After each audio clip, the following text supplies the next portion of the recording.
Hello दोस्तों, welcome back to conceptual classes. आज जो है हम लोग सुभाष चंद्र बोस जी को पूरी डिटेल में देखेंगे। क्योंकि आप सभी को पता होगा कि अभी जो है रिसेंटली इनका जो है जन्म जयंती जो कि हम लोग मनाते हैं वो अभी बीता हुआ है, तो इसी वजह से इस टॉपिक को हमने उठाया है। 23 जनवरी को जो है इनका जन्म जयंती है, जिसको कि पराक्रम दिवस के रूप में भी मनाया जाता है। तो दोस्तों आज हम लोग सुभाष चंद्र बोस जी को डिटेल में देखेंगे, इनके अर्ली लाइफ से रिलेटेड इंफॉर्मेशन डिस्कस करेंगे। साथ ही जो भी बुक्स वगैरह है या फिर कौन सा न्यूज़पेपर एडिट करते थे, फिर जो एक मेंस पर्सपेक्टिव का जो क्वेश्चन है हम लोग डिस्कस करेंगे। जैसे कि ये पास्ट ईयर यूपीएससी मेंस में पूछा जा चुका है कि महात्मा गांधी और सुभाष चंद्र बोस जी की आइडियोलॉजिकल डिफरेंसेस क्या है। जैसे आप लोग देखे होंगे कि जब भी राइट विंग या लेफ्ट विंग या फिर और अगर मोर स्पेसिफिक वे में बात करें तो जैसे जब कांग्रेस की सरकार आती है तो गांधी जी की इम्पोर्टेंस बढ़ा दी जाती है। वहीं जब बीजेपी की गवर्नमेंट आती है तो आप लोग देखे होंगे मतलब वेस्ट बंगाल इलेक्शन से पहले ये अनाउंस कर दिए थे मोदी जी कि 23 जनवरी को हम लोग पराक्रम दिवस के रूप में मनाएंगे। तो जब बीजेपी की गवर्नमेंट आती है तो सरदार पटेल जी हो गए या फिर सुभाष चंद्र बोस जी हो गए, इनकी जो है इम्पोर्टेंस बढ़ा दी जाती है। यानी कि मीडिया के थ्रू, न्यूज़पेपर के थ्रू ये सोशलाइज करने की कोशिश की जाती है। आम जनता के मन में ये बात डालने की कोशिश की जाती है कि they are the real freedom fighters, they वे are the real freedom fighters. ठीक है, तो वही हम लोग देखेंगे और देखेंगे कि दोनों का मेन जो है डिफरेंसेस क्या है। ठीक है, तो आपको ये पता होना चाहिए क्योंकि मेंस पर्सपेक्टिव से भी इम्पोर्टेंट है। उसके बाद हम लोग देखेंगे आईएनए को। उसके बाद आईएनए जो आजाद हिंद फौज कह लें उसको हम लोग देखेंगे। ठीक है, उसके बाद ट्रायल ऑफ आईएनए लीडर्स भी देखेंगे।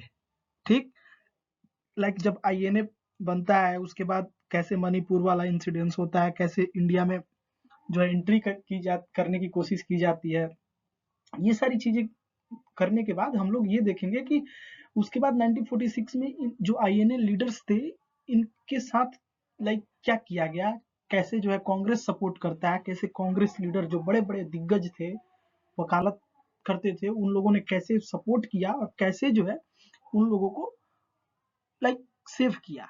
ठीक है, तो चलिए स्टार्ट करते हैं। देखिए आज जो है हम लोग सुभाष चंद्र बोस जी के बारे में देखेंगे। तो सुभाष चंद्र बोस जी जो है इनका जन्म अगर आप देखेंगे तो जन्म जो है 23 जनवरी 1897, 23 जनवरी 1897 को कटक उड़ीसा में हुआ था, जो कि at that time it was a part of Bengal. ठीक है, तो कटक उड़ीसा में हुआ था। ठीक है, 23 जनवरी 1897 को इनके जयंती को हम लोग पराक्रम दिवस के रूप में मनाते हैं।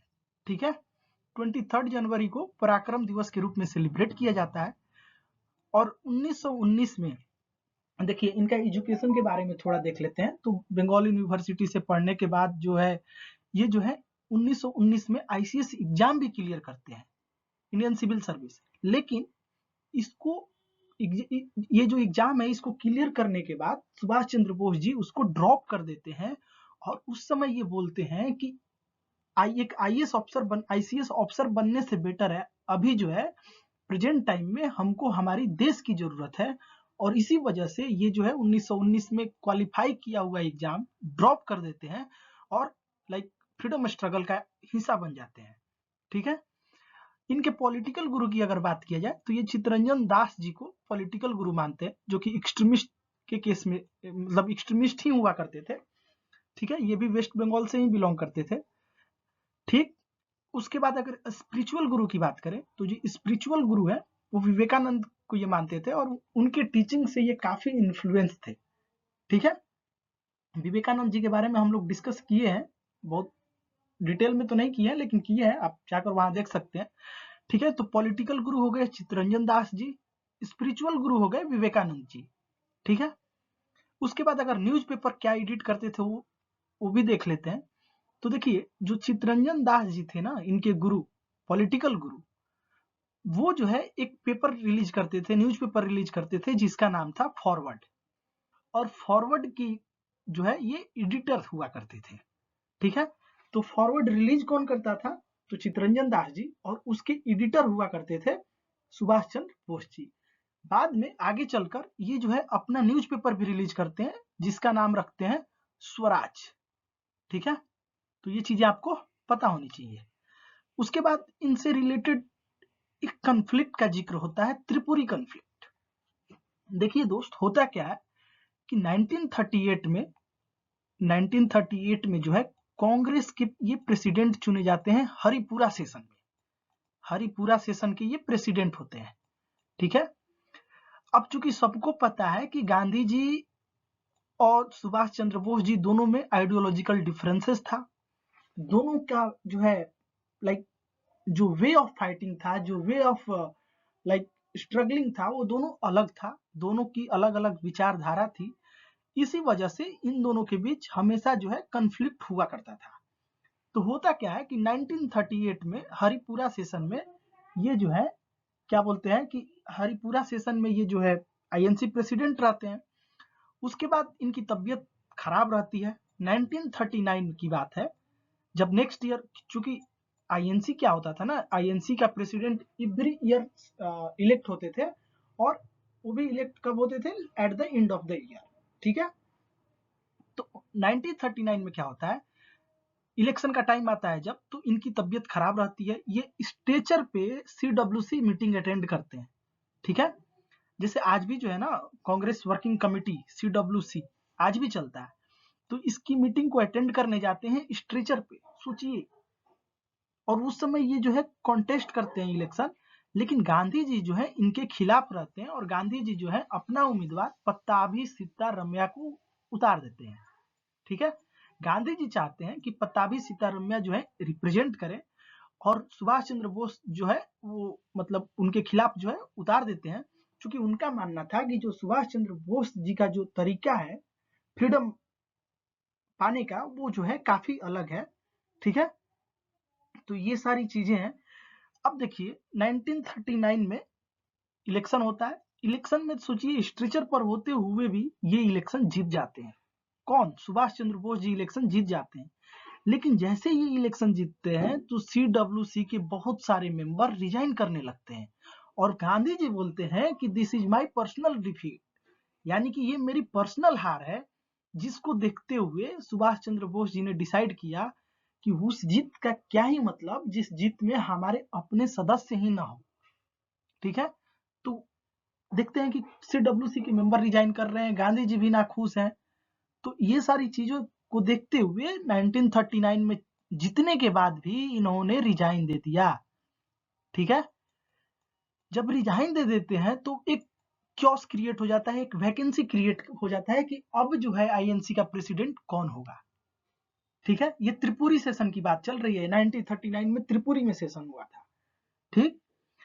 तब जाकर डॉक्टर राजेंद्र प्रसाद जी को त्रिपुरी का लाइक जो है वहां प्रेसिडेंट बनाया जाता है 1939 में, जो है त्रिपुरी का नहीं, 1939 में आईएनसी का प्रेसिडेंट बनाया जाता है, ठीक है। किसको? डॉक्टर राजेंद्र प्रसाद को। तो होपफुली आपको त्रिपुरी कन्फ्लिक्ट अच्छे से क्लियर हो गया होगा, क्योंकि त्रिपुरी कन्फ्लिक्ट जो है ना, ये प्री का तो टॉपिक है ही, साथ साथ में आपको अगर इंटरव्यू किसी भी एग्जाम का दे रहे हैं तो उसमें ये क्वेश्चन पूछा जा चुका है, और मल्टीपल टाइम पूछा जा चुका है। तो आपको जो है प्रिपेयर्ड होना पड़ेगा, ऐसे ऐसे जो छोटे छोटे टॉपिक्स हैं, जहां से जो कि प्री ही नहीं बल्कि इंटरव्यू पर्सपेक्टिव से भी इंपॉर्टेंट है। तो ये चीजें आपको त्रिपुरी कन्फ्लिक्ट के बारे में अच्छे से पता चल गया होगा। अब देखिए, तो रिजाइन विजाइन कर देते हैं, रिजाइन कर देते हैं तो ऑब्वियस है कि कांग्रेस से इनका नाता टूट गया, कांग्रेस से इनका रास्ता जो है अलग हो गया। तो जब कांग्रेस से अलग होते हैं तो ये जो है अपना एक दल बनाते हैं, ठीक।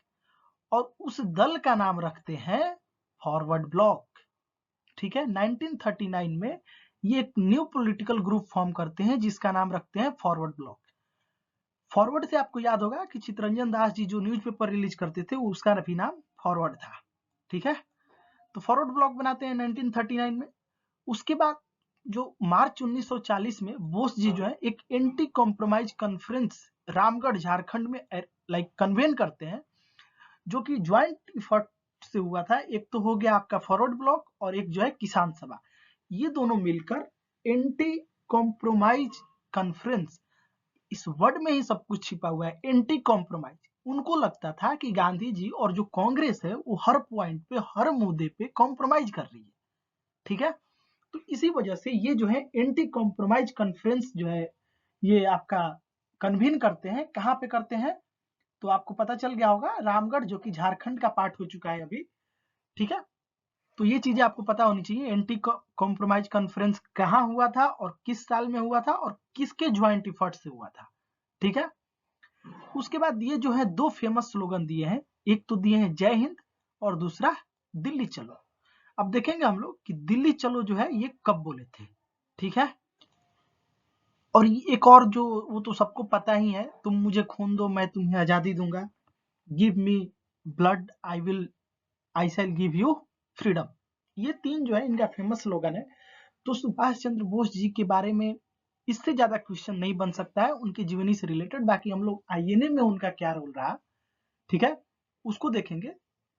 और इनका जो है एक मेंस में इंपॉर्टेंट पर्सपेक्टिव का जो क्वेश्चन बनता है कि डिफरेंस, जो आइडियोलॉजिकल डिफरेंसेस था गांधी जी और सुभाष चंद्र बोस जी का, इसी से बनता है। तो होपफुली आपका ये जो है, आपको कुछ कुछ पॉइंट जो हम लोगों ने डिस्कस किया अभी, ये समझ में आ गया होगा, ठीक है। तो देखिए, अभी हम लोग डिस्कस करेंगे कि दोनों का आइडियोलॉजिकल डिफरेंस क्या था, ठीक है, दोनों क्या सोचते थे। जैसे अगर पहला एस्पेक्ट हम लोग देखते हैं, नॉन वायलेंस वर्सेस रेसिस्टेंस, ठीक। तो महात्मा गांधी जी जो थे वो चाहते थे, एडवोकेट करते थे नॉन वायलेंस का, अहिंसा का मार्ग को फॉलो करते थे और सत्याग्रह के मार्ग को फॉलो करते थे। और वो जो है फ्रीडम स्ट्रगल जो है,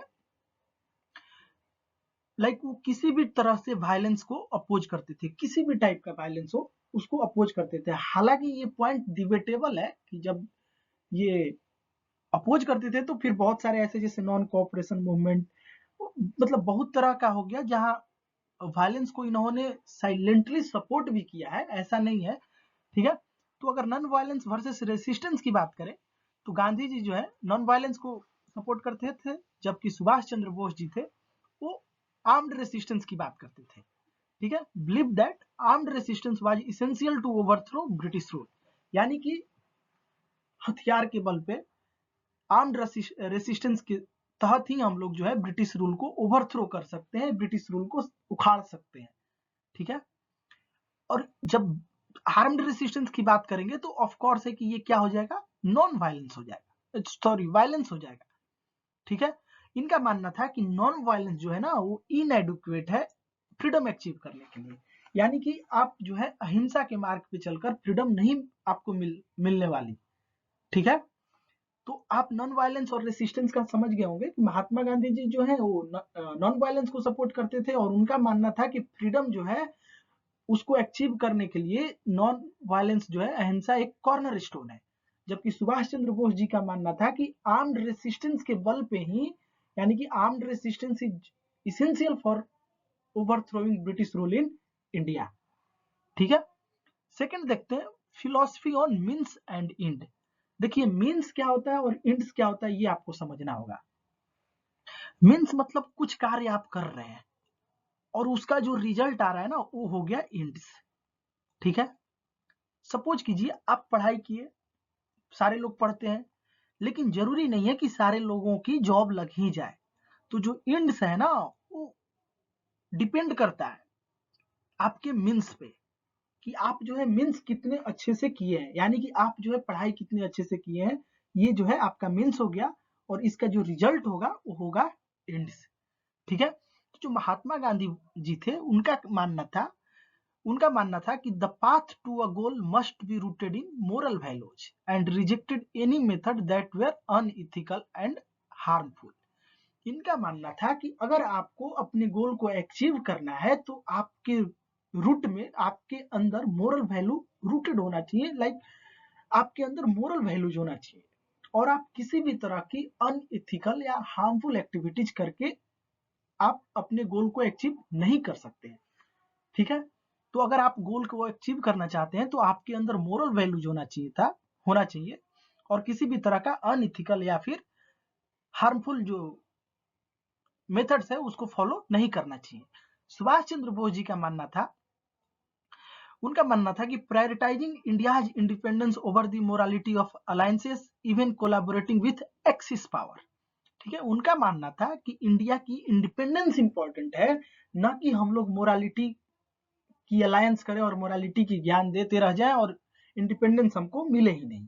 ठीक है, और ये यहां तक बोलते थे कि बोलते क्या थे, ये तो कोलैबोरेट किए ही थे एक्सिस पावर से।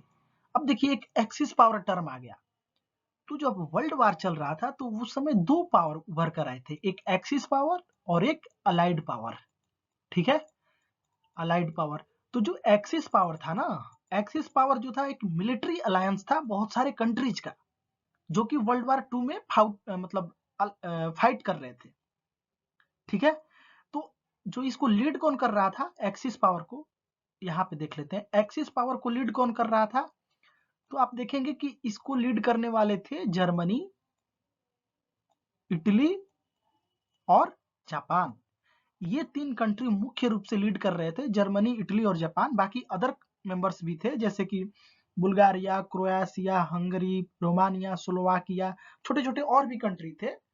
और इसके लीडर की बात करें तो जर्मनी में कौन थे, एडोल्फ हिटलर, सब लोग नाम सुना होगा एडोल्फ हिटलर का। ठीक है, उसके बाद अगर इटली की बात करें तो इटली में थे मुसोलिनी, बेनिटो मुसोलिनी। मुसोलिनी जो है इटली को लीड कर रहे थे, और जापान को हिरोथो, HIR, हीरो हिथो, HITO, हीरो हिथो इनको बोला जाता है, जो कि जापान के राजा हुआ करते थे।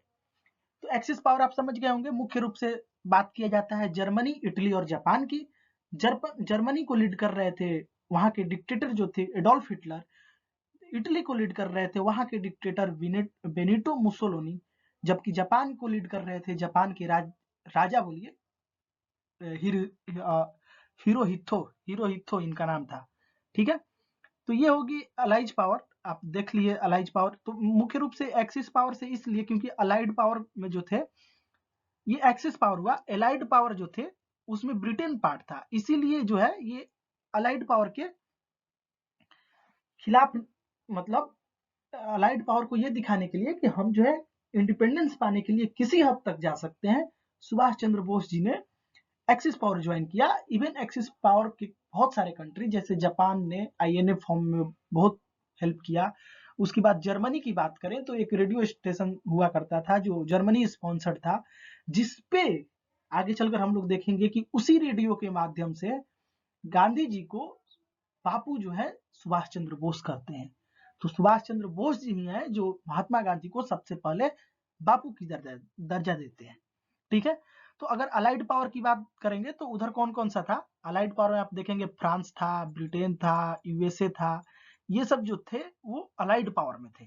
सोवियत यूनियन जो USSR हुआ करता था, और इंडिया को भी माना जाता था कि अलाइड पावर है, चूंकि इंडिया जो है एक क्या था, ब्रिटिश का एक कॉलोनी था, इस वजह से माना जाता था कि इंडिया भी जो है अलाइड पावर का पार्ट है। एक पॉइंट आपका ये भी क्लियर हो गया होगा कि एक्सिस पावर कौन थे, अलाइड पावर कौन थे, कौन से कंट्री किस साइड थे। ठीक है, तो ये चीजें हो गई। तो दो पॉइंट आपका, दो पर्सपेक्टिव क्लियर हो गया, एक मीन्स और एक इंड्स। तो आप देखेंगे कि गांधी जी जो थे उनका मानना था कि मीन्स पे फोकस करना चाहिए, इंड्स को ध्यान नहीं देना चाहिए, यानी कि मोरल वैल्यूज पे फोकस करना चाहिए। गोल जो है खुद ब खुद मिल जाएगी, लेकिन जो सुभाष चंद्र बोस जी थे उनका मानना था कि गोल्स इंपॉर्टेंट है, यानी कि फ्रीडम पाना इंपॉर्टेंट है। इसको आप इथिक्स में एग्जाम्पल के तौर पे डाल सकते हैं।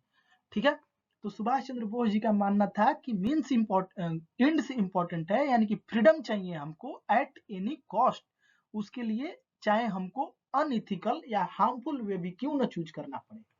ठीक है, तो होपफुली आपको दो पॉइंट क्लियर हो गया होगा।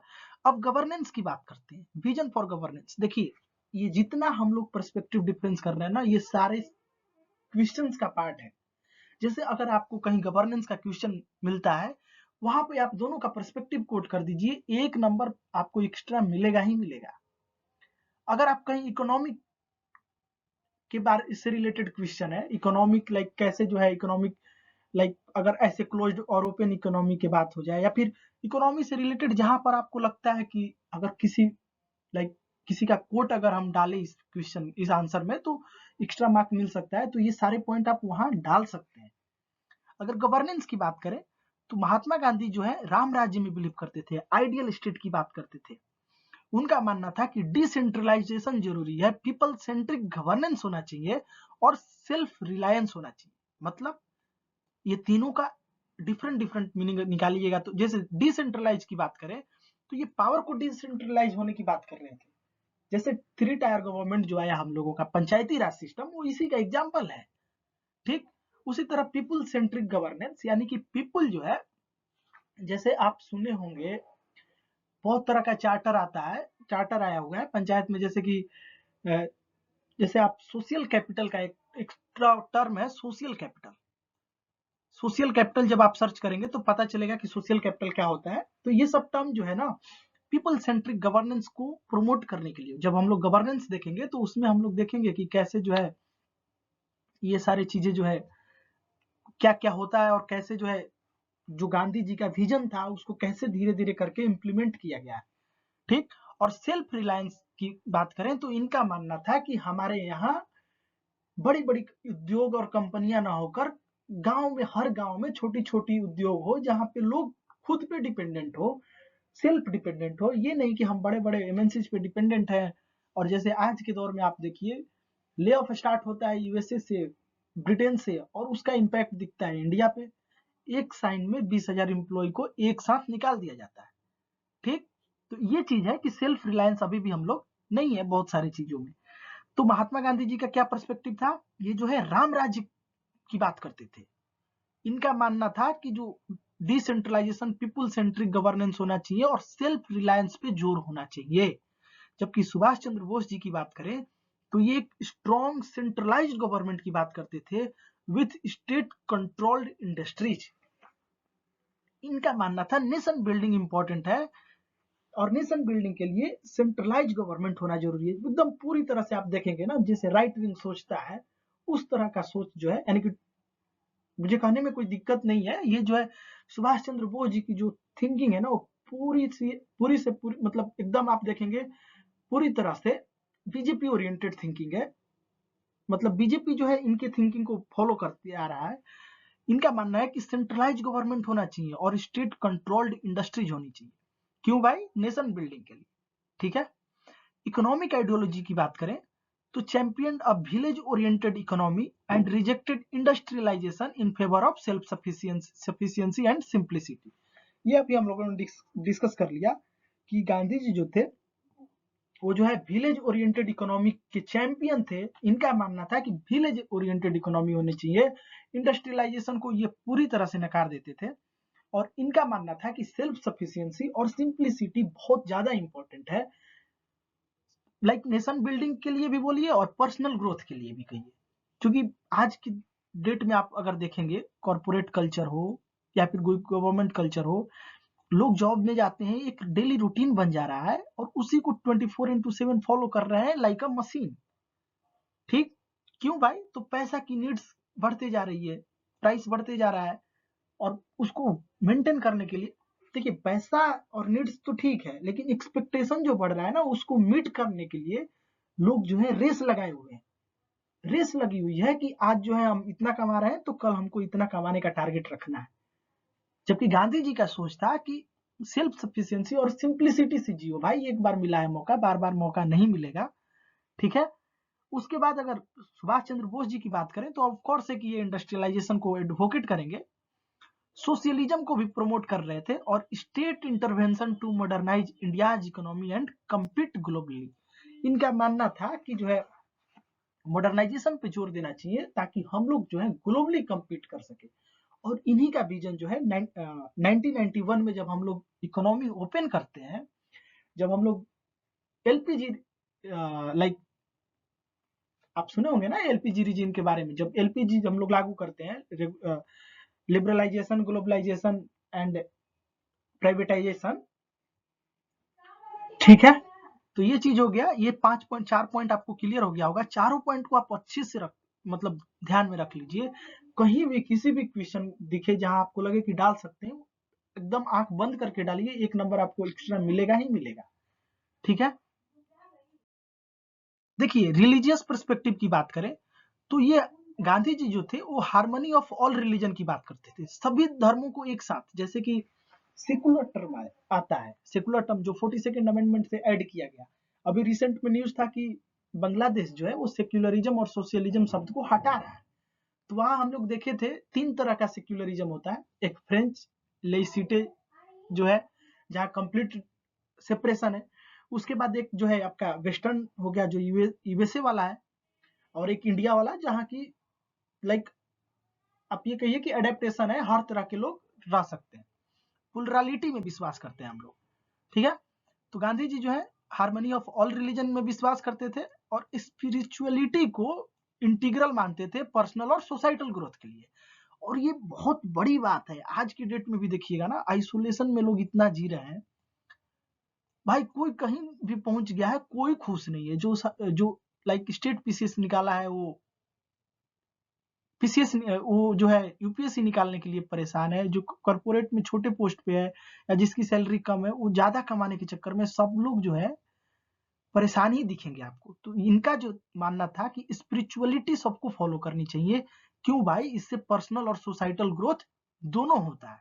ठीक है। जो बोस साहब थे उनका जो है मानना था कि सेक्युलरिज्म पे ज्यादा वो जोर देते थे, promoting a state that treated all religion equally and remove religious biases from governance। हालांकि इनका भी जो है रिलीजियस पर्सपेक्टिव सेम ही दिख रहा है, ये भी सेकुलरिज्म पे फोकस करते थे। ठीक है। अब कास्ट एंड सोशल इक्वलिटी की बात करें तो ये कास्ट सिस्टम को ही कंडेम करते थे। कौन? Gandhi ji. Striving to abolish untouchability. देखिए हरिजन, हरिजन, हरिजन क्यों नाम दिया था? यही नाम दिए थे, किताब भी लिखे हैं हरिजन। हरिजन मतलब जो हरि का जन है, जो भगवान के लोग हैं, उनका नाम दिया गया हरिजन। ठीक है। And arguing mutual respect among all section of society. इनका गांधी जी जो है कास्ट सिस्टम के खिलाफ थे, अनटचेबिलिटी को एबोलिश करना चाहते थे, छुआछूत की भावना जो फैली हुई थी उसको खत्म करना चाहते थे। और साथ ही जो है हमेशा टाइम टू टाइम ये जो है आर्ग्यू करते थे, लोगों को समझाते थे कि अपने सेक्शन में सोसाइटी में जो है एक रिस्पेक्ट की भाव होना चाहिए, एक दूसरे के लिए म्यूचुअल रिस्पेक्ट होनी चाहिए। लेकिन जो वो साहब थे वो कास्ट हायरार्की को ही रिजेक्ट करते थे and strongly supported intercaste marriages. दोनों लोग सेम थे, ये भी कास्ट सिस्टम के खिलाफ थे, ये भी कास्ट हायरार्की के खिलाफ थे। लेकिन जो बोस साहब थे वो जो है इंटरकास्ट मैरिजेज को प्रमोट करते थे, और उनका मानना था कि इक्विलिटी और यूनिटी जो है केवल इंटरकास्ट मैरिजेज के थ्रू ही आ सकता है। ठीक है। अगर वोमेन की रोल की बात करें तो गांधी जी जो है बताते थे the need for women to actively participated in freedom struggle while fostering moral and social transformation. तो फ्रीडम स्ट्रगल में औरत लोगों को पार्टिसिपेट करने के लिए लाइक गांधी जी जो है प्रमोट करते थे, और मोरल और सोशल ट्रांसफॉर्मेशन को ध्यान में रखते हुए। अगर आप बात करें इम्पावर सुभाष चंद्र बोस जी का, तो ये भी जो है वुमेन एम्पावरमेंट की बात करते थे। अगर आप देखेंगे कि रानी ऑफ झांसी रेजिमेंट भी बनाए थे इंडियन नेशनल आर्मी में, जो सिर्फ और सिर्फ महिला फोर्सेस को हायर करती थी। ठीक है। Rani of Jhansi regiment. Education system की बात करें तो वर्नाकुलर एजुकेशन को प्रमोट करते, एडवोकेट करते थे कौन? गांधी जी।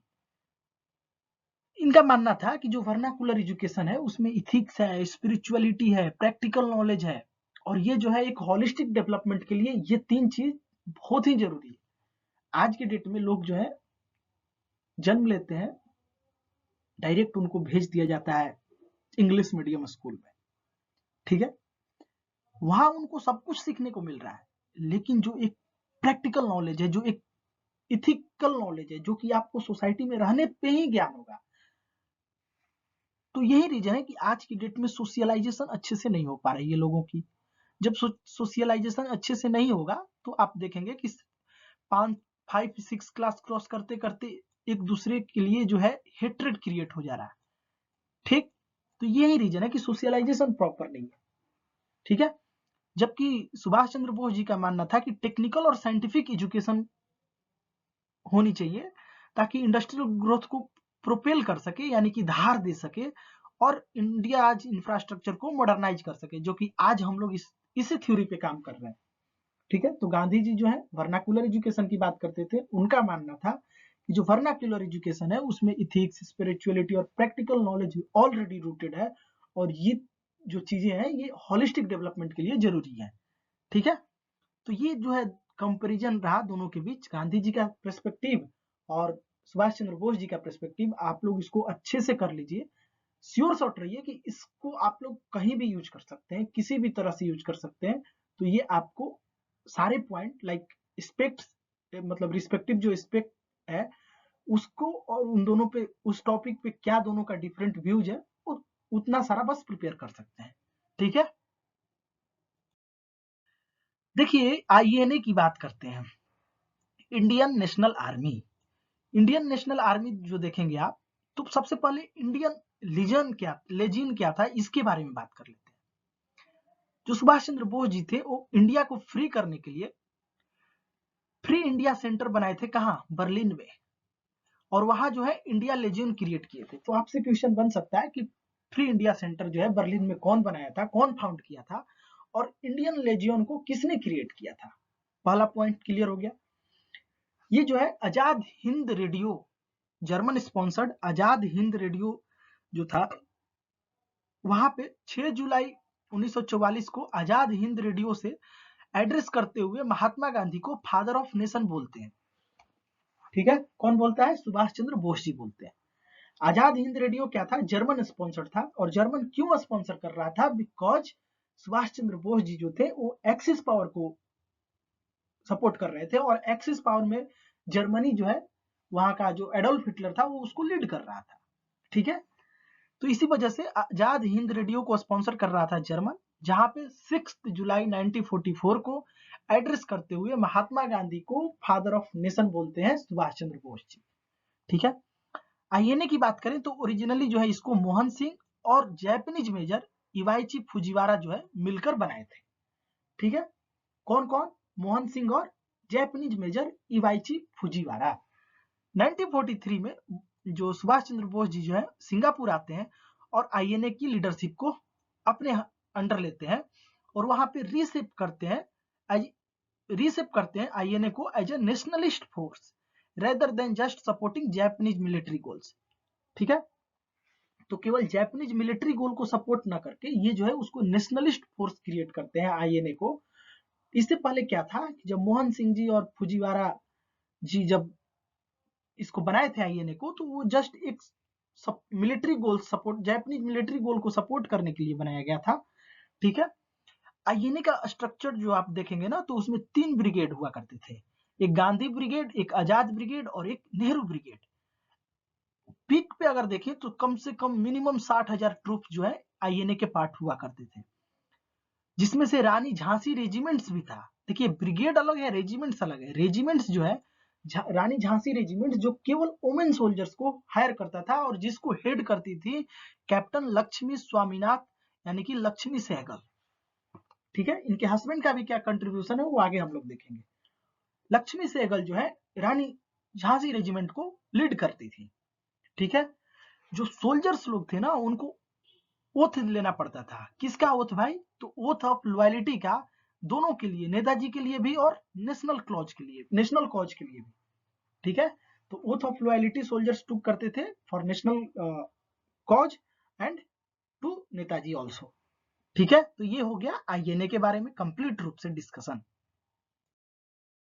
अब देखिए जब आईएनए होता है उसके बाद जब ये लोग डिफीट हो जाते हैं मणिपुर वाले एरिया में, नॉर्थ ईस्ट रीजन में, तो उसके बाद जो है ट्रायल चलता है आईएनए सोल्जर्स का। वर्ल्ड वार सेकेंड एंड हो जाता है 1945 में, जहां पे एक्सिस पावर जो है वो डिफीट हो जाता है, हार जाता है। तो जब डिफीट हो जाता है एक्सिस पावर, तो ब्रिटिश जो है series of court martial proceeding जो है कंडक्ट करते हैं, जिसको कि आईएनए ट्रायल्स बोलते हैं या फिर रेड फोर्ट ट्रायल्स भी बोलते हैं।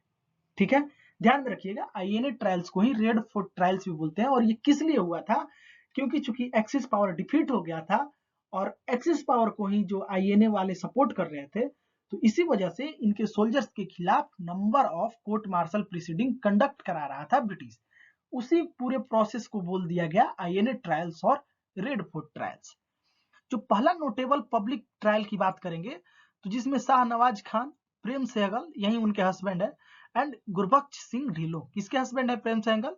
तो लक्ष्मी सहगल के, जो कि झांसी रानी लक्ष्मीबाई झांसी रेजिमेंट को मतलब जो लीड कर रही थी।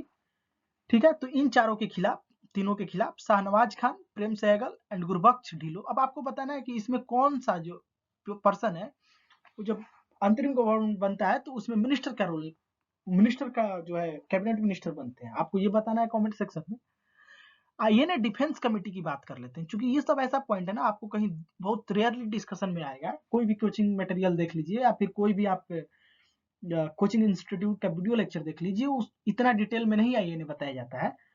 आईएनए या फिर कोई भी सब्जेक्ट आपको उतना डिटेल में नहीं बताया जाता है। कोचिंग मटेरियल में बस आपको एक ओवरव्यू देने के लिए होता है, बाकी उसके बाद आपको बुक्स फॉलो करने ही होंगे। ठीक है, तो जो आईएनए डिफेंस कमेटी था ना, उसको स्टैब्लिश किया था कौन? कांग्रेस ने 1945 में, to provide legal defences to the accused of INA officer. जो आईएनए ऑफिसर्स जिनके खिलाफ ट्रायल चल रहे थे, जिसको कि हम लोग आईएनए ट्रायल्स या फिर रेड फोर्ट ट्रायल्स बोलते हैं, तो उसके लिए लीगल डिफेंस के मतलब उन लीडर्स, उन ऑफिसर्स को लीगल डिफेंस देने के लिए आईएनए डिफेंस कमेटी बनाया जाता है कांग्रेस के द्वारा 1945 में। ठीक है, जो इमिनेंट लॉयर्स कौन कौन थे वो देख लेते हैं। तो उसमें आपको देखेंगे बुल्ला भाई देसाई, असफ अली, शरत चंद्र बोस, तेज बहादुर सप्रू, कैलाश नाथ काटजू, ये जो है इंपॉर्टेंट लॉयर्स हुआ करते थे, जो कि डिफेंस कमेटी की ओर से इन सारे ऑफिसर्स का जो केस है उसको लड़ते थे। ठीक है, तो चलिए, होपफुली सुभाष चंद्र बोस जी से रिलेटेड जितने भी इंफॉर्मेशन बन सकती थी सारे हम लोगों ने डिस्कस कर लिया है। आप लोग इसको एक बार अच्छे से देख लीजिए। पीडीएफ जो है टेलीग्राम ग्रुप में अपलोड कर दिया जाएगा, वहां से आप इसको एज ए सॉफ्ट कॉपी रख सकते हैं और टाइम टू टाइम रिवाइज कर सकते हैं, बिकॉज इससे लाइक आउटसाइड में कोई क्वेश्चन नहीं बनेगा सुभाष चंद्र बोस जी से। ठीक है, तो चलिए मिलते हैं नेक्स्ट वीडियो में, तब तक के लिए धन्यवाद।